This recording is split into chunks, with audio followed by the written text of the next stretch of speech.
was asked to take a look at the George Metz appellate brief. As you know, he got convicted on 6 misdemeanors. There was no jail time. It was all concurrent, and $500 fine and probation.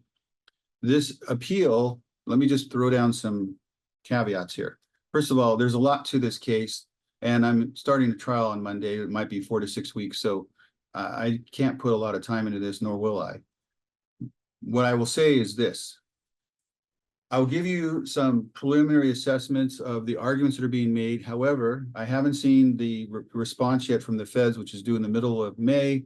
And then there's a reply brief that Metz's lawyer will put together as well. Let me just show you what's in front of me at the moment. First, there was the 218-page transcript. Then there was part 2 of the trial transcript, another 38 pages. Then there were closing arguments, 46 pages. Then there was the order regarding the dismissal of the case, which did not succeed. Then there was the trial brief by the government, Rogue Nation's trial brief. Here was the motion to again try to dismiss the case. I have to give Rogue Nation's lawyers a lot of credit. They're really going all out here. Then there's the appellate brief. Then there were 6 counts, 3, 5, and 7, 4, 6, and 8. And 4, 6, and 8 was the first issue, which is section 420, dealing with photography. And then 3, 5, and 7, issue 2, which concerns 385. Their argument is that really, you know, the 385 charge is really completely wrapped up and enveloped into 420. I don't necessarily agree with that. The 2 elements that they said about the defendant being on the property, that matches. But also the elements listed from the Code of Federal Regulations that I was looking at actually broke the elements down a little bit differently, but still they have a different premise. It's a nice argument, but I don't know. Right at this moment, at this stage, without seeing the rest, I'm not persuaded that it wins. So here was 385. Says, hey, you were on our property, and hey, you failed to comply with the signs or our commands to you to get the heck off our property. Okay. And so the 3 parts would be that there was a sign or rule or something on the wall, which there was, and then the cops told you to do it, or if the cops didn't do it, someone else told you to do it, and you're busted. Their argument under 420 is, hey, you know what? This is really the same thing as 385. He was there, he was told not to do it, and he got busted for it. So really, let's wipe out the convictions under 385. I'm not convinced at this stage, and here's why. First of all, it deals with a different purpose. It doesn't just say that the person was there and refused to cooperate. It was actually set up for a specific type of offense, somebody filming there. So that hasn't been adequately explained, nor has there been a showing by Congress that Congress did not intend for these charges to run together. And I didn't see enough argument here that really persuaded me just reading it. Now, we need to look further into this. But look at the prohibitions and why they seem so different. Element 3 has the following parts. These are my notes. Photos barred by regs, rules, or orders. Yeah, there's regs, rules, or orders for the other one. Photos barred by court order, court rule. Yeah, there's a court order or court rule requirement. I thought it was supposed to be up here, but let's say that it's just a typo. Photos of space taken for 2 different types of reasons, commercial and non-commercial. If it's non-commercial, like for a school, you just have to have permission. If it's for a commercial purpose, and I think what George did is a commercial purpose, it's put on YouTube, it's monetized, he gets money. I think, and he says he's a news purpose. He argues that he's news, and I think he will win on that. Why? Because the definition used by the feds as to news was the Merriam-Webster dictionary, which will not fly. They made a tacit admission in closing arguments during that other one I showed you, that they agree that the definition found by by George's lawyers is sufficient to put him in that category. A definition of news is, you know, not Walter Cronkite anymore. It can be just a guy with 100,000 subscribers, which is no small feat, and he pushes that information out. I think he wins on that, but I don't think that ultimately gets him out of trouble. And the reason is because if he still filmed areas where private information was being disclosed, if he still recorded conversations among patrons, then you know what? Then he's busted.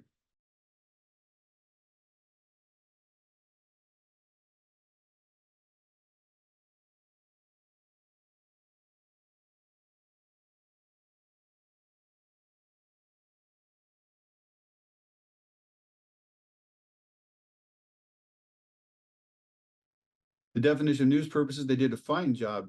Georgia's lawyers pulling up this section of the CFR because I think he fits it. And if I remember correctly, the feds agreed too.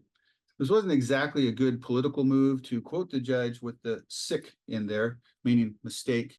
Standard review, de novo means brand new. De novo can also happen when the facts are not in dispute. So in appellate briefs, that's really important. This is interesting. He argues that his convictions would violate double jeopardy. I didn't see that argument raised at the trial. Now, normally what is not raised at the trial is waived on appeal. You'd have to make an objection, double jeopardy. So this is the plain error standard, which is, hey, you know what, if we forgot to raise that for appellate purposes, it's important. We need to raise it now because it goes to fundamental fairness. The Dinesby case is an important case, came out in 2022 with respect to Blockberger. The Blockberger decision was the idea about how you can define a lesser included offense. It's still used today, so it was proper to raise it.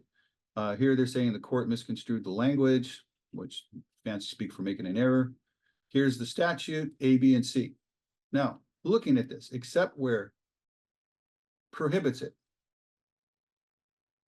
If you just leave that part out for now and read on, persons entering in or on a federal property may take photos of dang, bang, bang, bang. So this is where it takes it away. So if there's something that says you can't do it, then you can't do it. Okay, it's just that simple. And here, if it's non-commercial, like for a school, then you just need permission. Written or oral is good enough. If it's for a commercial purpose, which I think George is, then you need written permission. However, he never got written permission. But if the security people tell you, you don't need written permission for this, we'll just tell you what you can do. It's impossible to convict him on that because if you're the SSA, I think you've waived that requirement. But notice that this is not carte blanche. These three parts under statutory construction are all part of the preamble. So building entrances, lobbies, corridors, and auditoriums can be, the photos can be taken for news purposes unless there is a rule, an order, or directive. So you could be in the foyer today and have some security guy come up to you and just tell you right now, hey, you can't do that today. There could be any number of reasons, and you can't say, well, you know, I don't see the CFR amended to include that. There's flexibility here. Yeah, I mentioned it really wasn't quoted right. Here they're saying this is the only evidence. I'm going to look a little bit further into this.